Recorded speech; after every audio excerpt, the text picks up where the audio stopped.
Hi, I'm Stephanie Jaworski of joyofbaking.com. Today we're going to make mince pies, or maybe you know them as mincemeat tarts, and this is what they look like. We're going to make these in miniature, and they have both a bottom and a top crust. Only the top crust I like to do pastry cutouts. I think it looks kind of cool. So the first thing we're going to do is to make our pastry. Now you will need a 24 mini muffin cup pan. And I like, if you can, non-stick. Makes it much easier to get the mince pies out of the pan. So for the pastry, we're going to make a butter pastry.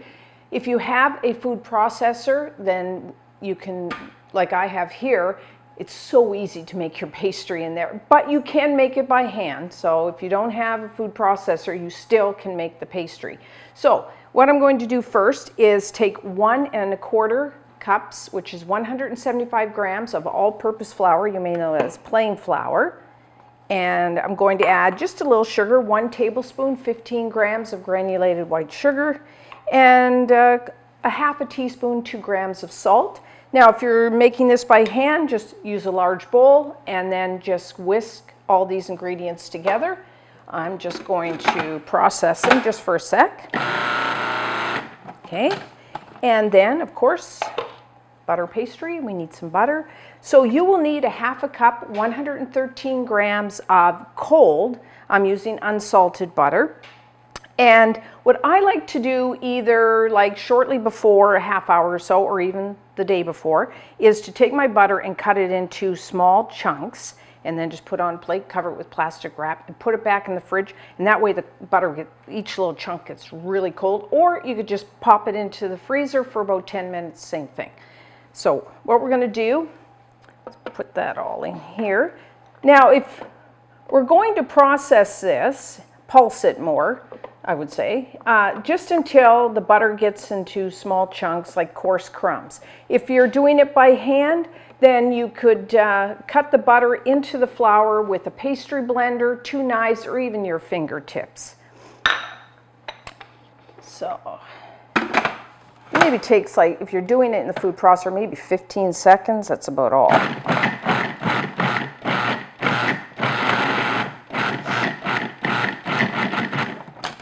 Okay, let me check that. Just a touch more. Okay. So you can see pretty fast doing it in here. So this is what you're looking for. If you have some big chunks of butter, don't worry about that, because you know, the cold butter, what that's going to do is make our pastry like really nice and light, which is what we want. So now we need to add some water to bind all the ingredients together.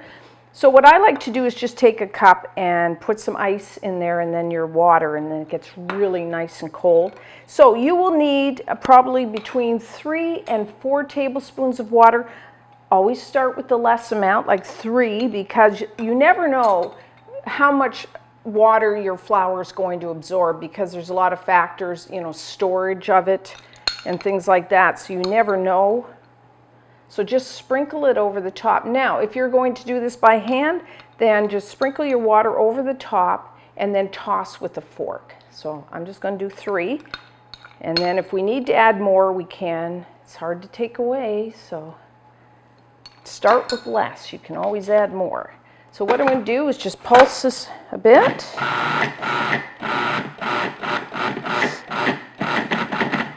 Okay, and then I'm just going to, as you can see, I've got some on the sides here.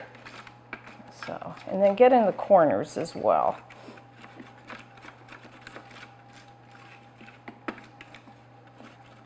Okay. Tends to clump in the corners there. So do it just a bit more and then check it.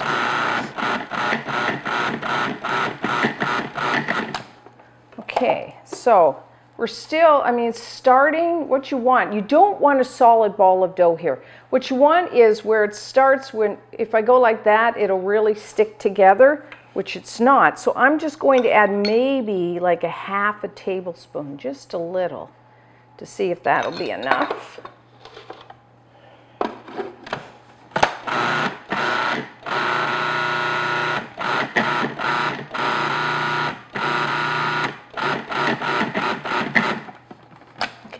check it now. So take some and go like that, and as you can see, it now comes together, so that is enough. So now what we're going to do is I'm just going to empty it onto plastic wrap. You just put it on your counter, but either way.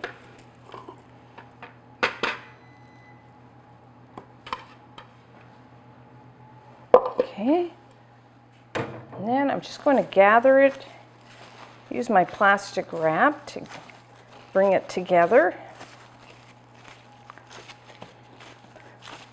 The less you handle it, the better. And then, okay, and I'm going to divide it in half because I find it easier if we work with half of the dough when we're rolling out at a time. I mean, it doesn't have to be, you could weigh it and do it, divide it perfectly in half, but it's not critical. If you have one of these bench scrapers, really easy to divide, and that's good enough. So take your plastic wrap, and then I'm just going to form it into a round and cover it. And then I'm going to place it into the refrigerator to chill, maybe half an hour, just until it's firm enough to roll out. So now we're ready to roll out our pastry, but first preheat your oven to 400 degrees Fahrenheit, which is 200 degrees Celsius. And then for our mincemeat, you will need 1 1/4 cups, which is about 350 grams of mincemeat. Now you can make your own. There is a recipe and a video on the site if you want to do that. Or what I'm doing here today, I'm just using a really good commercially made mincemeat. Now, the thing is, when you buy mincemeat, taste it. Sometimes, like what I'm doing here, I think it kind of lacks something, and I just want to kind of spruce up that flavor. So what I'm doing here is adding a half of a grated apple, and I'm using a Granny Smith. And I find that just, adds a little more flavor to your mincemeat. You could add a little bit of lemon or orange zest to it. And then, of course, if you taste it and go, not enough booze in there, you could add a little rum or brandy or whatever you like. And I'm just going to give that a stir. It really smells good. So I'm just going to put that aside. And then we'll roll out our pastry. I've already started. And you want to roll your pastry pretty thin because, they're small, little mini. You don't want too much pastry because you have the pastry on the bottom and the top. So roll it out quite thin. And as always, flour your surface and your rolling pin. And roll from the center outwards and keep turning your pastry. That way you roll more evenly, plus you can keep checking if it's sticking.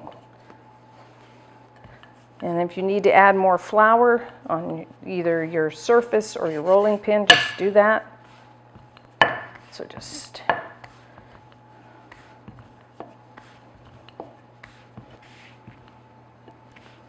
okay, it looks almost done there. Like I said, you want it really thin.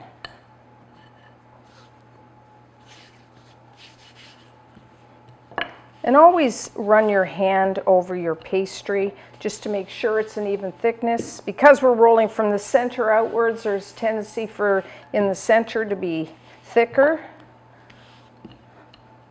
Okay, that looks good. So now, for my muffin tins, they're about 2 inches, 5 centimeters. So I'm using about almost a 3-inch 7.5 centimeter round cookie cutter. So, depending on the size of yours, you may have to adjust in your size of your cookie cutter. I'm just using a plain round one. You could use a fluted one if you want.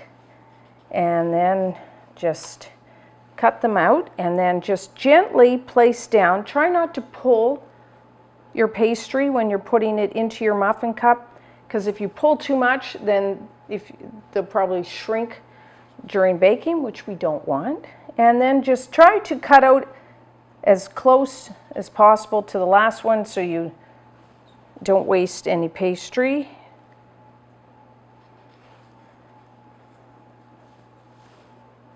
Okay, so that's about all I can cut out from this amount. Now, there is some scraps. So what I do, because we have to do our pastry cutouts for the top, is because I have some scraps and I could make my cutouts. So, I mean, you could do a round, but I kind of think it looks cool to do the little, especially during Christmas, little Christmas cutouts. So I have like things like a bell, a snowman, a Christmas tree, and the traditional star. So if I have some, like I have a little bit of pastry here, so I'm just going to cut out and then cut out my Christmas tree, and then I just put them on here. And then once I finish that, then I'm going to gather up all the dough, roll it out, and keep cutting out. I got one more round and then the rest of my pastry stars or whatever you're cutting out. So now once you have all your muffin cups filled with pastry and you've cut out all your shapes, then what we're going to do is put about a heaping teaspoon of mincemeat in each of your pastry lined cups here. Like so. Okay, and then just take your cutouts and put them on top. Like so. I'm going to take this guy and just double up, so we'll have 2 snowmen there. Okay, and then what you want to do is take just a little cream, and I'm using a pastry brush, and just lightly brush your cutouts with some cream. That helps with browning. And then I like to just sprinkle a little sugar over the top. And now, I'm going to bake them off right now. I mean, if you didn't want to, you could just cover this and put it in the fridge for a few hours and then bake them off later. So it will take between 10 and maybe 15 minutes. Of course, if you had put this in the fridge, it would take a little longer because your pastry is really cold. What you're looking for is your pastry to be lightly brown.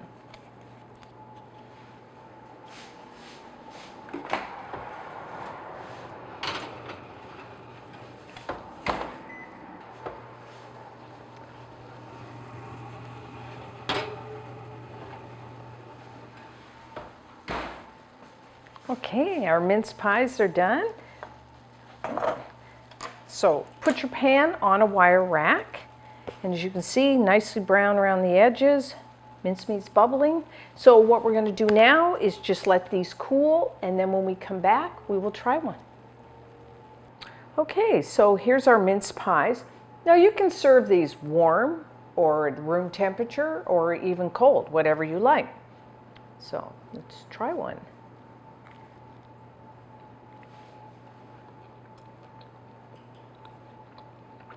If you like mince pies, these are really good. The pastry is nice and crisp, buttery flavor, and of course, mincemeat. I just love it. What's great about mince pies is you can freeze them, and they freeze so well. So this is great do-ahead.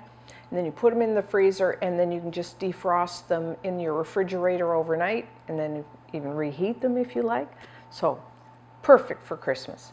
So until next time, I'm Stephanie Jaworski of joybaking.com.